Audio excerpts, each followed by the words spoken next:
My name is Bill Allen. I'm CEO of the Los Angeles County Economic Development Corporation. It's my pleasure to welcome you, and I will have a few formal remarks for you in a minute, but we are really delighted this morning to have with us one of our most distinguished leaders in Los Angeles to give you a proper welcome to the County of Los Angeles this morning, and it is my pleasure and distinct honor to be able to properly introduce him to you. Mark Ridley Thomas is a leader who has served with distinction and impact in local, regional, and state government for more than 26 years here in California.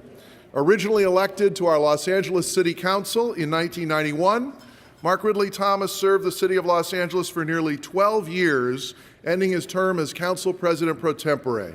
He was then elected to serve in our California State Assembly 2 terms, where he chaired the Assembly Democratic Caucus. This was followed by his election to the California State Senate, where he chaired the Senate's Committee on Business, Professions, and Economic Development, and its subcommittee on the economy, workforce preparation, and development. In addition to his chairmanship duties, he served on the Senate Appropriations Committee, Energy, Utilities and Communications, and Health and Public Safety Committees. In 2008, he was overwhelmingly elected LA County Supervisor for the 2nd District. Home to nearly 2.3 million residents, this district is larger in population than 15 states in the Union. Re-elected again overwhelmingly in 2012 and 2016, he has been a tremendous champion for the health, well-being, and prosperity of the constituents not only of his district, but of the entire Los Angeles County, the most populous county in the United States. Please help me welcome Los Angeles County Supervisor Mark Ridley Thomas.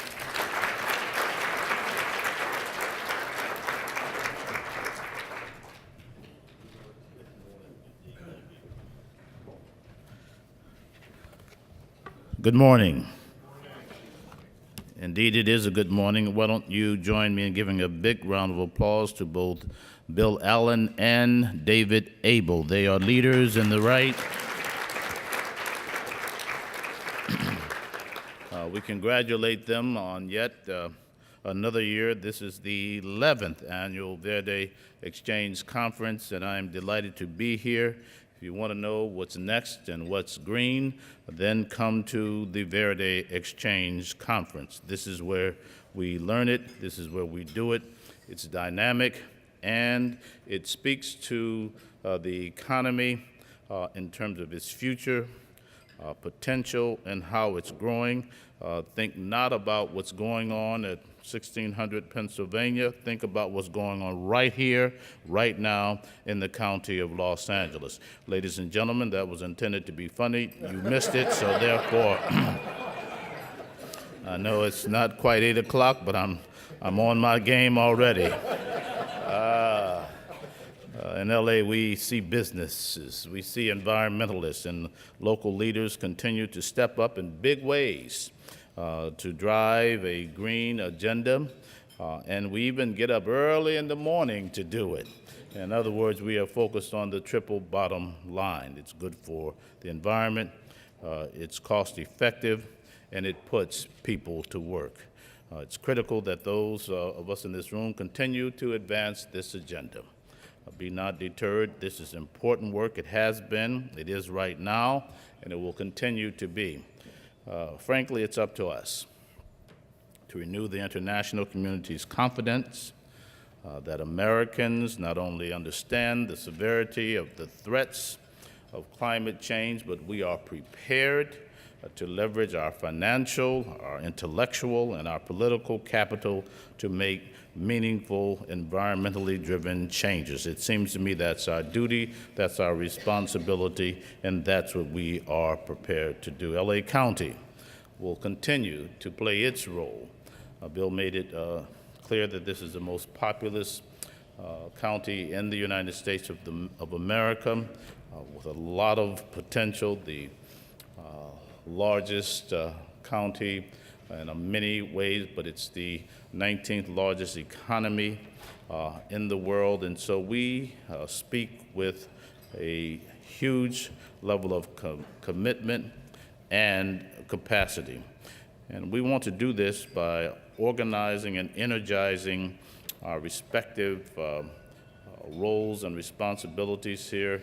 The County of Los Angeles, for example, came through last year with a community choice aggregation program, new, innovative. We're pushing the envelope, and we're thinking about this in more holistic terms about the water supply and the quality issues there through a county water plan that is being championed by the Los Angeles County Department of Public Works. And so the bureaucracy, think not of it in negative word terms, it's working to move this agenda forward.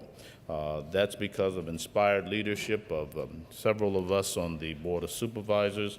We will not turn back. We will continue to advance policies and investment using public dollars to encourage additional density commercial activity and affordable housing surrounding transit systems.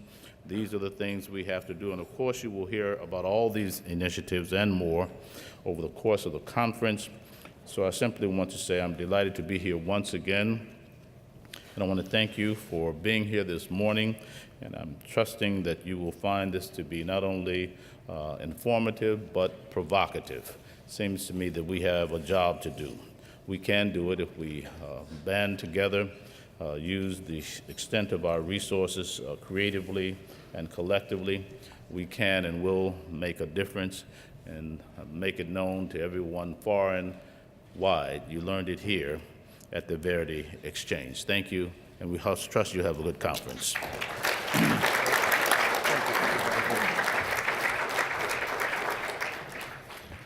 Thank you so much, Supervisor, and we really appreciate your support of this conference since its inception and your continued commitment to the work that we are all doing here in this region and throughout the world. Thank you so much again for being with us this morning. Well, as I said, it's my pleasure to give you a formal welcome on behalf of the Los Angeles County Economic Development Corporation. My colleagues and I are delighted to see all of you here this morning to join with our distinguished array of speakers and panelists in a shared cross-platform conversation about the trillion-dollar global green marketplace. With the growing threats of climate change being visited upon us frequently and dramatically, and the increasing difficulty many of those in leadership in our nation and throughout the world are having in communicating or working with each other effectively to address these very real threats, it is indeed heartening to us to see so many knowledgeable and thoughtful people gathered here in Los Angeles to do exactly that. The LADC is proud to be a sponsor of the Verity Exchange Conference for the 11th year in a row and to have it held each year here in Los Angeles. The LADC is a true public-private partnership which brings together business, government, and education communities in a collaborative effort to grow and diversify our regional economy and to raise standards of living for our 10.2 million residents of this county. We at the LADC and our World Trade Center Los Angeles affiliate have helped attract, retain, and grow more than 230,000 jobs for the people of this region, jobs that provide more than $12 billion in combined wages and benefits, and many of them involved in greening this region. We've helped our county's economy grow to a nation-size level. You heard the supervisor say 19th ranked among nations in the world, a $700 billion LA County economy. The metropolitan region, LA and Orange County, over a $1 trillion regional economy.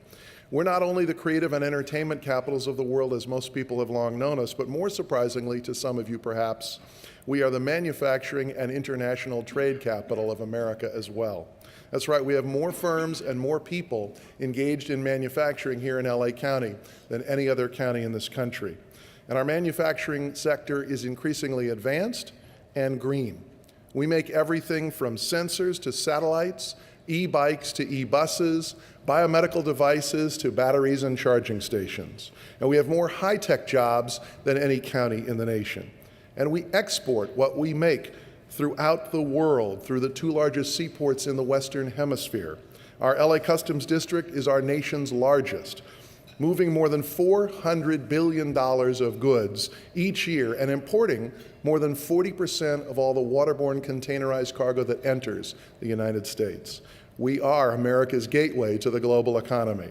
And we continue to make great progress greening every aspect of that economy, from our industry clusters to our built environment, energy sources, waste management, and personal and commercial and public transportation vehicles. That's why we're the nation's #1 market for electric and hybrid vehicles and home to America's greenest seaports. That's why we're also #1 in clean tech startups and home to hundreds of firms advancing air quality improvement, solar management, water desalination, waste to energy, energy storage, and advanced transportation. In fact, our LADC E4 Mobility Alliance has been working for years, engaging more than 1,000 Southern California stakeholders to develop this region as the leader in electric, natural gas, and fuel cell vehicle adoption, fleet conversion, ride sharing, and a range of e-mobility solutions that will enhance and advance a robust manufacturing cluster and infrastructure deployment, resulting in increased job growth and investment throughout our region.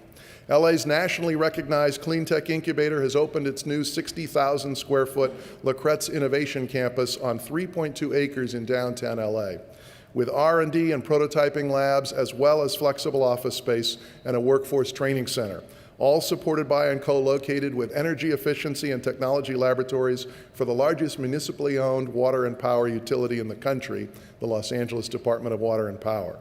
We have nation-leading public policy in this region and at the state level designed to dramatically reduce our greenhouse gas emissions, encourage the use of renewable energy, lower the carbon intensity of our fuels, incentivize alternative fuel vehicles, and increase the energy efficiency of our buildings and appliances. And our world-class research universities are at the forefront of developing the extraordinary advances in the sciences, as well as the innovative products, services, and processes that are revolutionizing the global green economy. These are the reasons why Verde Exchange founder and chairman David Abel launched his first Green Market Makers Conference here in Los Angeles more than 10 years ago, inviting the world's best and brightest inventors, investors, entrepreneurs, public policymakers, and regulators to gather in this global hub for clean technology to discuss what is already in this green marketplace, what is yet needed, and what are the factors facilitating or impeding those opportunities. For the 11th year in a row, our attendees come from all around the world. And for our international visitors, we are confident that you will learn a great deal about the extraordinary market opportunities available here in LA County and throughout the state of California, a state that continues to be #1 in foreign direct investment and has added nearly 3 million jobs since the Great Recession. We stand ready to help you enter and achieve success in this opportunity-rich environment, as well as use our unparalleled resources and trade infrastructure to help accelerate your global growth. And if this week's beautiful 80-degree winter weather isn't warm enough for you, we invite you to come back to LA in the springtime, specifically on May 23 and 24 for the 4th Annual Select LA Conference, focused on helping you make serious contacts and progress in entering the United States market using the Los Angeles platform to build upon, as so many other successful international companies have done. But now it's my pleasure to introduce the man whose vision, leadership, personal passion for, and years of experience with public policy, and global network of colleagues and collaborators has enabled us to gather here yet again to experience enlightening presentations, address challenging questions, and help develop our knowledge, insights, and relationships, empowering each of us to play more effective roles in the further development of this transformational aspect of our global economy. Please welcome the publisher of the Metro Investment Report, the Planning Report, and the Verde Exchange News, the founder and chairman of the Verde Exchange Institute, Mr. David Abel.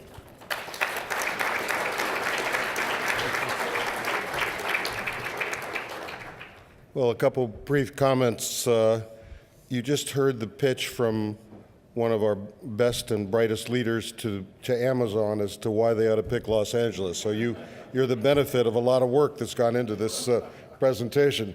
And I've been honored to be on Bill's board for almost 2 decades, and it's a great story. But this is an international and North American and multi-regional conference, and we're interested, as Bill said, in what's in market, about to be in market, and needed in market.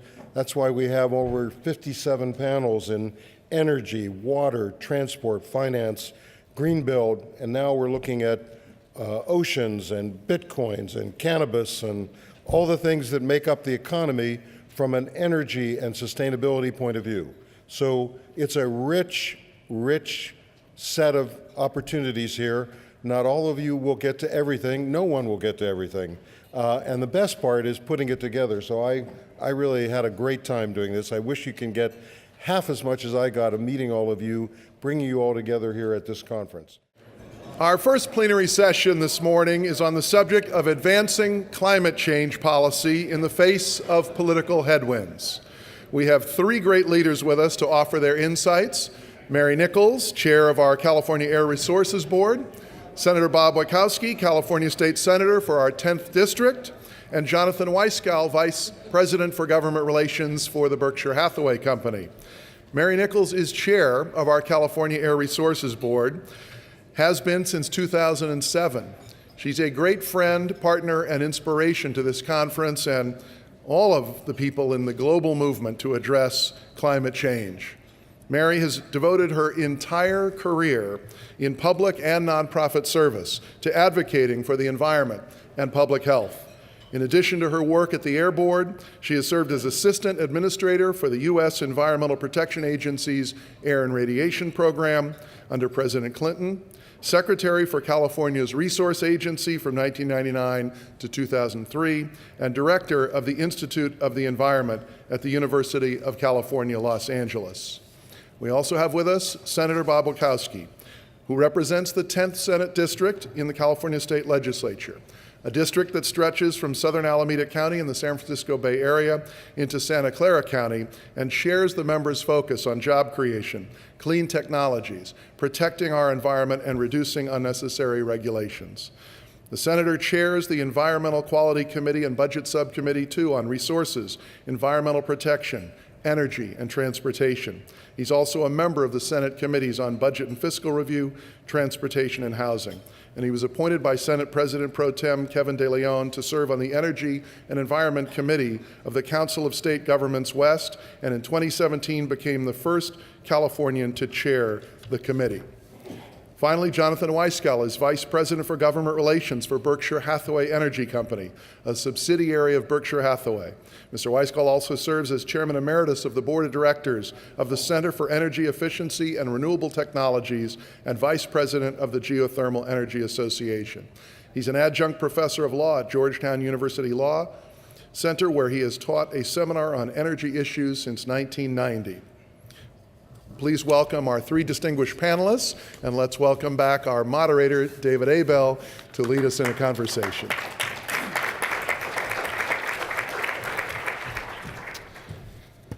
You always want to have Bill Allen introduce you. Just write that down and remember that.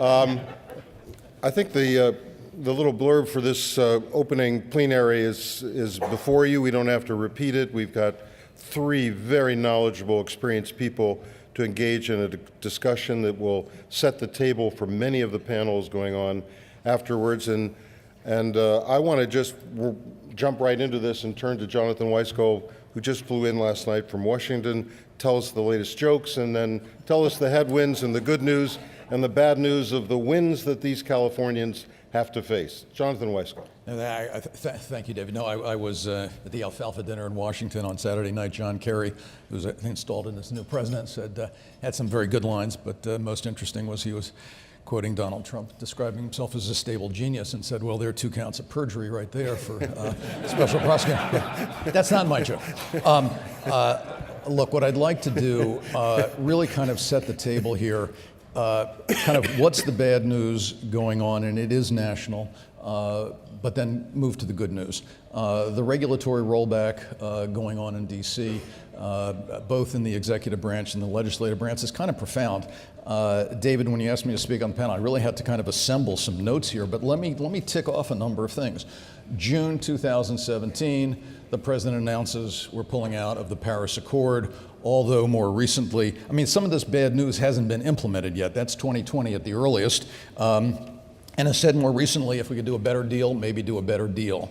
Late September, Secretary of Energy Rick Perry instructs the FERC, the Federal Energy Regulatory Commission, to come up with a cost recovery mechanism essentially favoring merchant coal and nuclear in organized markets. The wording was power plants that provide essential services and have a 90-day fuel supply on site.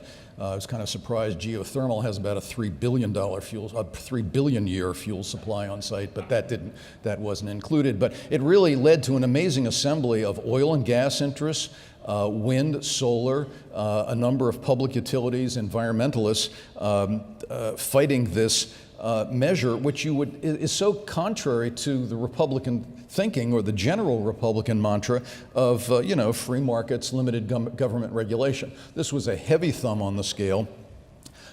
In early this month, the FERC 5-0, including 4 appointees of President Trump, rejected that. But again, an effort really to push coal, to push fossil fuel and hurt renewables. A third, and Mary, I'm sure you'll talk about this in October, announcing a plan to repeal and replace, I guess, for lack of anything else, the Clean Power Plan. Fourth, a tax bill.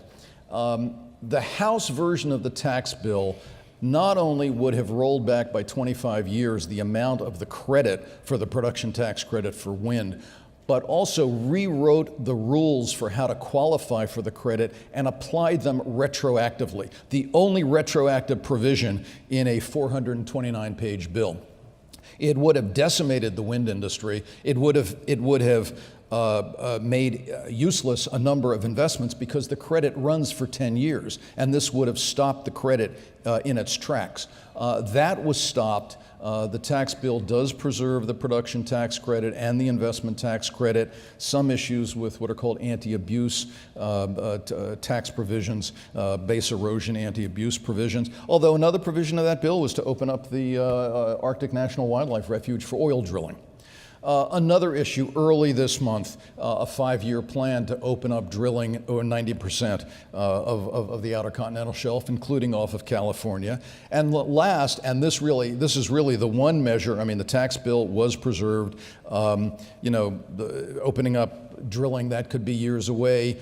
One thing that has actually been implemented just last week was slapping on the 30% solar tariffs for imported solar goods, viewed as protectionist, but it's not really protecting jobs, as most analysts would say, really kind of hurting jobs. That's the bad news. Good news, let me identify 4 factors, go through them quickly, and then turn it over to the others. Number one, with technology developments and with scaling of production, renewable energy costs have come down so dramatically. I mean, 85% in 8 years for solar. So. And I think that will ameliorate the impact of these tariffs, but lower costs. Number two, customers want renewable energy. My company, we don't have large commercial customers who are asking for 100% coal power. I mean, 71 of the Fortune 100 companies have sustainability plans, and you've got states adopting policies like green tariffs to implement that. Customers want renewable energy, and that's a huge driver. Number three, you've got aggressive state policies here in California, ratcheted up RPS, Nevada 25% by 2025, and other states, even cities in red and blue states, I might add, Las Vegas, Portland, Oregon, Salt Lake City. So you've got that. And then lastly, you do have these federal tax credits, which are still in place. So I do think what we're seeing is, despite this attempt to go back to the 1950s, or exactly what this administration is trying to do, we are moving, I think, really from a mandate-driven push to really a market-driven pull on renewables. And I just see incredibly strong market forces that are acting in countervailing ways to what the Republican Congress and administration is trying to do. So kind of an opening salvo. Thank you, Jonathan. I want to turn to the chair of the California Air Resources Board, Mary Nichols, who's been a part of our conference from its very beginning, although in the first year she was in a UN Bali conference when we had our event, but she's been a mainstay of our conference, as it should be. Mary, you've taken a break from celebrating all over the state the 50th anniversary of CARB. Given the significance of that history, and given your current challenges on the CARB board, facing these headwinds, what's happening? Well, first of all, thank you for the reference to the 50th anniversary of the Air Resources Board. It is a touchstone for, I think, not just myself and my agency or state government, but really for international efforts now to combat air pollution. And as the governor has pointed out in many different forums, in many ways, California's experience with battling the smog monster in Los Angeles is the bedrock of our efforts on global climate change. It gave us not only the sense that there is policy that a state can implement that can actually make a difference in terms of bringing on new technologies, but that you can define a very difficult, complicated, environmental problem that has its roots in the way people drive, the way people live, the way that we generate our energy, and you can actually, to a very great extent, solve it in a fixed period of time with tools that governments and the people have at their command. Certainly in a society that where the people get to have influence on what their government does. Even in China with a single party rule and very limited democratic institutions, it's the demand of the public for breathable air that's driving the government to do the things that they're now doing and mandating electric cars and forcing power plants to switch to renewable energy and so forth. So that is our strength, and it gives us the background to move ahead. I think in the little blurb, the write-up for this morning's panel, I was thinking about the headwinds coming from Washington and thinking that it's a long way from Washington to California. And it always has been, actually. And the fact is that California sets its course. Some people say that we have our own foreign policy. I don't think that's quite true, but what we do have is a sense of our position in the world, which is Pacific Rim facing. It's very much global, and it always has been. We are a trading entity. We think in terms of logistics, ports, airports. This is how our economy works. And so the hostility that we're now seeing articulated by the president and some members of his party, although not all, towards anything having to do with global anything, not just global warming, but global trade, global participation, is not reflected in the way most Californians think about themselves and about our future.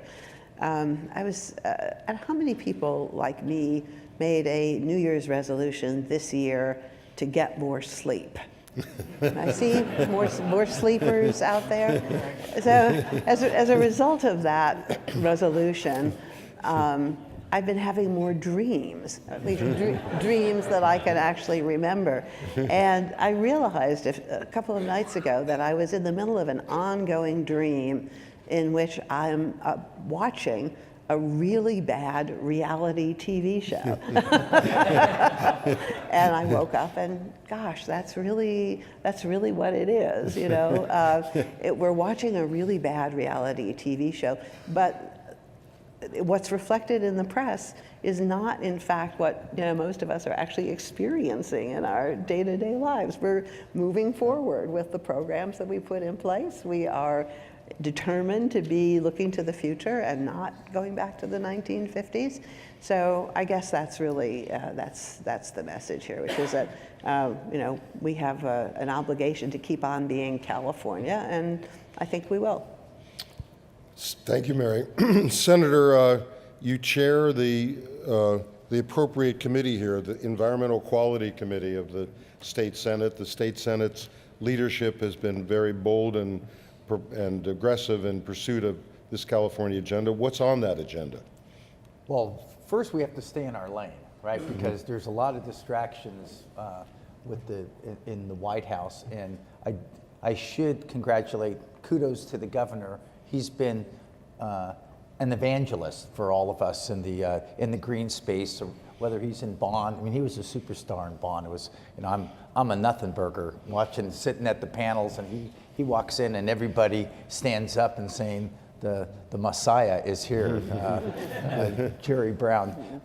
We're going to go through, we got on Friday the governor's cap and trade plan. There's generally there's a lot of stuff in there that I like. The 5 million cars, it's for on the road that are electric is ambitious. We were tough of getting to 1.5 million, but that's my job, is to go through the weeds and figure out how is it going to go. I'm always joking about how my colleagues, whether it's Fran Pavley or Kevin De Leon, or the governor, we're going to get this target, and then I got to sit down and figure out how are we going to make it there, with the folks that are out here, how mechanically how that happens. We'll go through the cap and trade program. We'll also scrub all the other programs. I mean, I'm very, very, very interested in right now the climate group from the United Nations getting ready to go back to Poland, to Katowice, and we're developing these stock takes. And it really needs to be simple for people to understand what's the program, what's the magic that California has to offer somebody like Bulgaria, and they can say, well, maybe we can do this program. We can bring it into Bucharest or wherever they need to have it. So that's where I'm at right now, and I would be remiss if I didn't say I have been struggling or fighting to have a larger component for resiliency and adaptation, and I need to have it. I think the state government and the CAT, which is the Climate Action Team run out of the EPA, all the state agencies are really doing a great job meeting and talking with each other, and they integrate their climate action plan and all the things that Health and Human Services is doing. What we haven't done a very good job, and we're in the process of doing that, is integrating that on the regional level and down to the local level. So LA County, okay, Mark Ridley Thomas is talking about how big it is in the 19th nation, but Lake County, San Bernardino, some of these cities that want to have a climate action program, but they just don't know what to do. And then they go on the internet and they got a zillion articles and they say, oh, we can do this and this. So help them with grants and with the expertise that exists at the state level. Thank you, Bob. Jonathan, but let me go back to you, though. We've talked, the word region has come up. We could say region in terms of regions of the United States. You spent a lot of time in Nevada. You have interest as a company all over North America. What's the regional challenges against the winds from Washington? Well, let me answer that two ways. Number one, let me reinforce and expand on one of Mary's points on California continuing to do its thing. We're a $91 billion energy company. My CEO, who's now kind of moved up in the chain at Berkshire Hathaway, was the only utility CEO who went to the White House climate pledge meeting. I think it was July of 2015. And at the time, he said, we've invested $15 billion in renewable energy projects, wind and solar. We're going to go to 30 billion. That hasn't changed. We're at 20 and counting. We build 30 and 40-year assets. So yes, there are countervailing winds in Washington, D.C., but we are on a path of decarbonizing. We're a utility, we respond to customers. So of those four factors I mentioned, that customer drive is really the strongest. The fact that wind and solar are so inexpensive helps in a state like Iowa, where you are looking more at low cost resource as opposed to other policy directives, but we'll be 90% wind by 2019 with our utility in Iowa. Now, region can be a loaded word because, I mean, California, yes, part of the West. I think part of the problem California faces is with these very aggressive renewable energy policies, a growing RPS, but with so much solar coming online, sadly, we're seeing a lot of that curtailed. And California can add loads and loads of solar and increase its RPS dramatically, but until there is a regional commercial market to sell that solar, we're not going to see the greenhouse gas emission reductions as dramatically as we should see. I have to explain to Luddites when they say, gee, you're going to be 90% wind in Iowa, you must have all this backup of coal and natural gas. No, we're part of a 15-state huge commercial market called the Mid-Continent ISO. That's got a lot of, there's Kentucky coal, there's all sorts of resources, but there's a real market where you can buy and sell what you need, and we can sell that excess wind. So there's a need for California. California's going to have to reach out. I think that there are lots of governance issues. Senator, you're steeped in this, but they're really, I think California, again, can be the leader here and does need to reach out in the region. In Nevada, these other states, it's not just California. Customers want it everywhere. Mary, speaking of goal setting, the CAR board just approved a look at your scoping plan and the challenges and benchmarks that have been set by the governor and the legislature. How do you do that? How's that happening?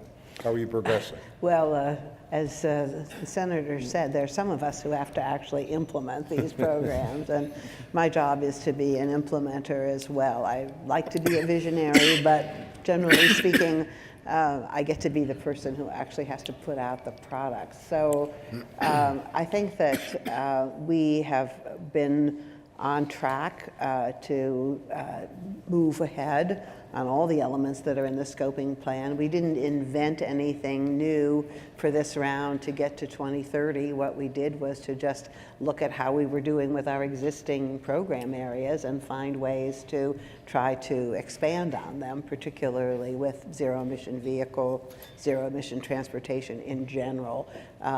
That's going to be a huge emphasis, and even though we tend to focus on the electricity sector, in part because it's so much more regulated and easier to get a grip on. We know that the majority now, close at least half, and a growing proportion of our emissions of air pollution, toxics, and greenhouse gases is coming from the transportation sector. And so that's where we're going to have to be spending a lot of our energy.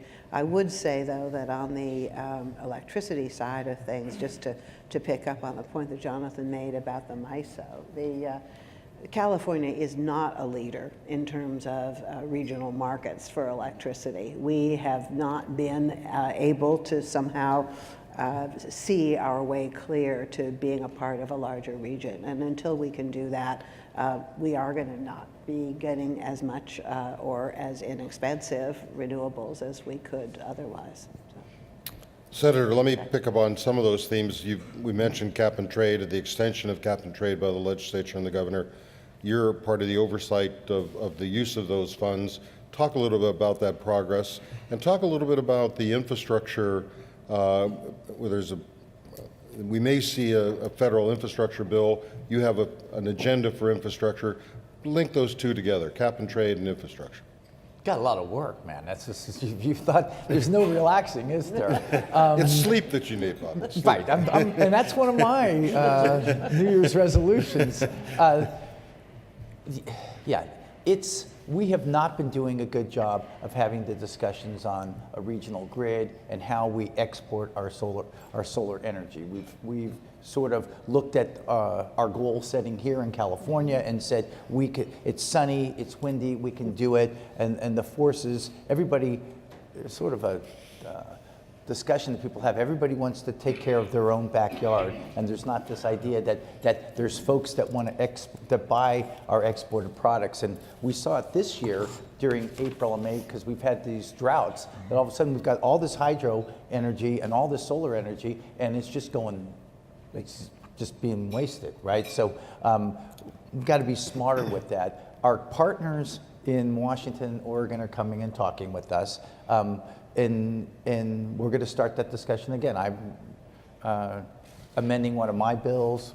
Holden's got a bill, so there's going to be a discussion at least on the grid. But on the cap and trade portions, we got to go through these programs and make sure that we're getting the biggest bang for the buck. You know, there was how could I say this to this? There was, in order to get the votes on the cap and trade, there were certain expenses that had to be paid last year. And we all swallowed and said that's going to be done. Now we're getting back to our expenditure plan, and there's a little tug of war. Generally, as I said, I'm excited about the emissions on automobiles, but there's some of these other programs on the healthy soils and the research that goes into science. What's the right balance? And this is like farm work. I mean, all the pigs are at the trough, ready to fight. And one of my jobs is, that all these bills will be introduced, as they have been since I've been in the Senate, on how to spend the money. That's the easiest. Everybody's got a great program that will help their district to spend somebody else's money with a very clever idea. So, it's trying to get the analysis, because we had an oversight hearing on Mary's scoping plan and trying to say, help us with looking back and seeing how the other scoping plans have gone and how the plans are going to go in the future, so we can do this hard work to reassure the public that we're spending the money on the best and brightest things in the short term to change, behaviors of folks. Terrific. Mary, I want to go back to you on vehicles and the governor's bold statements about electric vehicles, although you drive a Mirai. I drive an electric vehicle also. I have two cars. A plug-in and a hydrogen car. I have to rotate, Just comment a little bit about, because you were in CARB was such an instrumental part of the VW exposure and settlement and the creation of the Lowe's, which is part of this conference later. Talk a little bit about that, the goal setting for electrical vehicles and how that fits into your agenda and program in relationship to what's happening nationally. Well, first of all, that number that the governor put out, that we helped to provide the support for, we think is not an overly ambitious number. It is ambitious, obviously, but it's a number that we feel pretty comfortable could be reached if we have a signal that is able to be sent for more than just a year at a time about the reliability of incentive programs in California, and particularly investments in infrastructure, which we believe are going to help to unleash more private sector investments in charging. We've already, as a result of the Volkswagen scandal, Volkswagen made a commitment to put up more money than has been spent in the entire history of the California program for electric charging infrastructure. So one company is already committed to be spending in California more than the state has spent in the entire history of our program, which is just phenomenal. Obviously, they're doing this because they think it's going to be advantageous to their future as an electric car manufacturer, but because it was done under a court-ordered settlement, they have to make their infrastructure not only available without regard to the make of the vehicle, so it's got to be completely open to all, but it also has to be subject to Air Resources Board approval in terms of the location and the way in which those stations are rolled out. So we're pretty excited about that, but it is a sobering thought that the reason why we're in this wonderful position is that we were subjected to hundreds of millions of tons of pollution that we shouldn't have had to breathe as a result of the company's essentially belief that they could get away with cheating on the test for their emissions, and doing it in the context of a very deliberate program to try to convince the world that diesels were as good as electric vehicles. And so it's kind of a nice irony that now they're switching their focus, and they're also helping to support the state's objectives here as well. Jonathan, we're going to wrap this up soon, and because we have 54 panels to go. But who's counting? Think of this audience as like the leadership of Berkshire Hathaway Energy. You're making a report and doing some projections on what's to come in the next year, 2 or 3 out of Washington. What are you sharing about what's to come? Well, let's go back to infrastructure. You know, everybody loves infrastructure. We want more roads, bridges, highways, tunnels, and the like. We just don't know how to get there. I mean, it's a little bit like, you know, everybody wants to go to heaven, but nobody wants to die. Got to get through that. In the politics, Democrats want to see direct spend. They want to see appropriations. We saw this in a stimulus bill back in 2009, a $787 billion stimulus bill that, frankly, in retrospect, could have had more direct infrastructure dollars. Given this tax bill and the $1.5 trillion run-up in the deficit, I don't see much direct spend coming. And then you've got Republicans who want to see some sort of private sector, public-private partnerships work out. I think we'll see something on infrastructure. It certainly is going to be politically attractive. So I think that that's one prediction. The other prediction, I mean, just politically, I would make is I do think there's a wave developing politically that's going to affect not just congressional members in California, but nationwide. The average number of seats lost by a sitting president in his first midterm is 28. And I think it's going to be higher than 28, and 24 will flip the House in DC. So we may not see too much more happening beyond this fall in legislation designed to roll back some of the issues we've been talking about here. That's a guess on my part. But for this year, I think we may be going back to gridlock. So from the DC angle, not too much to predict there, except a push on infrastructure, and then we'll see both, you know, the EPA and the Interior Department continue on the executive branch side to continue to engage in this regulatory rollback, much like I talked about earlier. We'll see what happens with Clean Power Plan. Frankly, for a company like ours, I'd be saying to my colleagues in my company, the fate of the Clean Power Plan is not affecting a company. We're decarbonizing. Our train has left the station, so we know where we're going. And that's not going to have a big impact on the West. If it were to go away tomorrow, I don't think it would have that big an impact. So I think that's really the theme of where we're going here. I mean, there are these countervailing winds, but they're just such strong market forces the other way that I don't see how you turn the clock back to 1955. Senator, there are changes in leadership of the state Senate about to happen. There's a governor's race taking place now. So if you're talking to this an inner circle about what's to come from the legislature in this process, given the changes of personal leadership and term limits and whatever, speak to what's to come.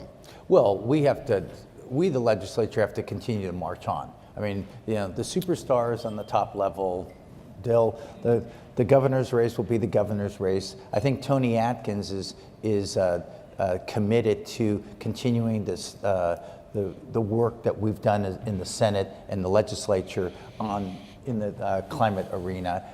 She's going to be relying on folks like me and other folks to say, okay, what's the next step? What do we do as we're going through the governor's cap and trade program in this electrification of our vehicles?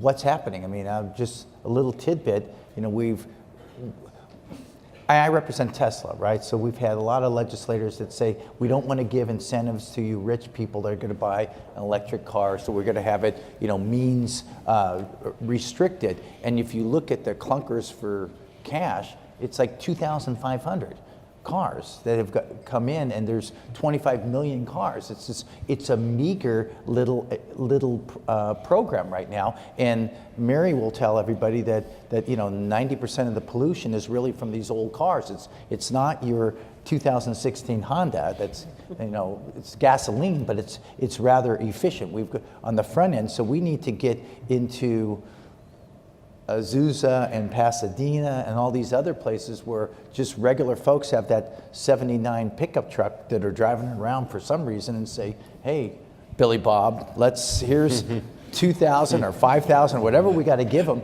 to you know, trash it. Okay, that's going to be on video. I was having flashbacks of Obama talking about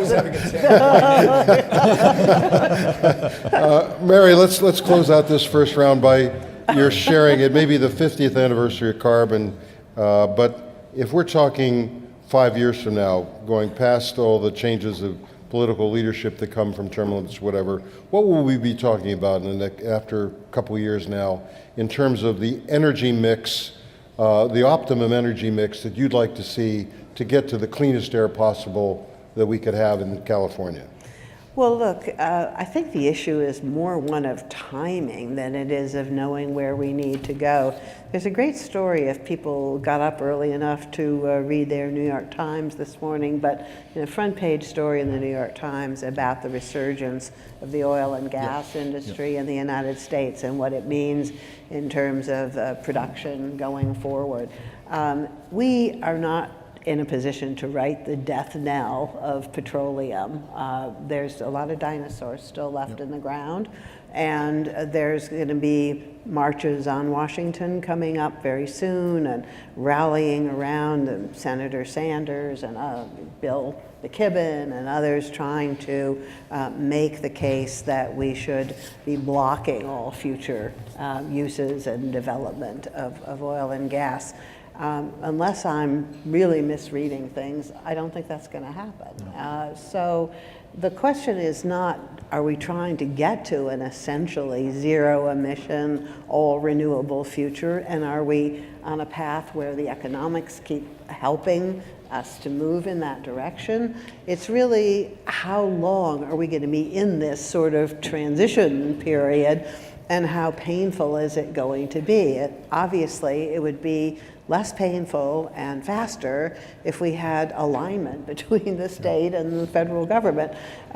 Since we don't, I think 5 years from now, I'm hopeful that we'll be in a position where we do. But other than that, I think the best thing I can say is that we're going to be moving forward and seeing more examples of how clean tech and innovative technology can assist us, but it's not going to fully materialize without more policy to push it in that direction. 30 seconds. I'm going to give you 30 seconds. Down. Jonathan, but wait 1 second. Yep. I'm going to give you 30 seconds, but there are 3 moderators waiting for your 30 seconds. Go. And it's a question, and it affects California. And there's just a dichotomy here. Are we going to be moving to more disaggregation locally? Are we going to see more community choice aggregation, more distributed energy resources, more rooftop solar? Or are we going to be going bigger game regionalization? I think there's a real potential conflict there. I don't have an answer, but I think it's another policy issue that regulators are going to have to deal with, and that was less than 30 seconds. Terrific. Okay. I want to thank tremendous panelists. A great way to set the stage for these other panels. Before you, right after, there are 3 rooms right down the hall on mobility and energy and water resilience and emerging disruptive technologies. But let's give a thanks to our panel and a great way to open. Yes.